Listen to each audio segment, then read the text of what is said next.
Hindi naman paralyzed. Democracy yun. Ang tawag doon democracy. Huwag natin bigyan ng halimbawa ang mga tao na parang ang dating hindi kami nagtatrabaho. Nagtatrabaho kami. Democracy to. Dapat kayong matuwa.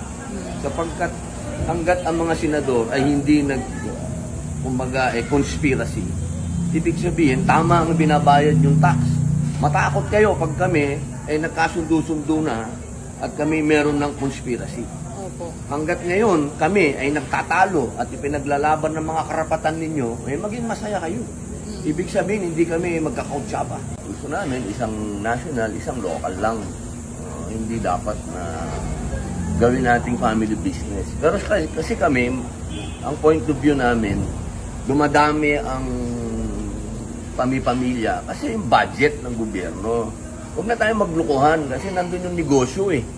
Hanggat nandun yung budget, hanggat nakikialam ang mga senador, ang mga congressman sa pag-identify ng projects, hindi matitigil tong political dynasty. Tanggalin natin sa konstitusyon yun na wala nang pakialam mag-identify ang mga senador at mga congressman ng project. Mawawala yan, yung dynasty. Maniwala kayo sa akin. Pero hanggat pinakikialaman namin yung budget, hindi yan mangyayari.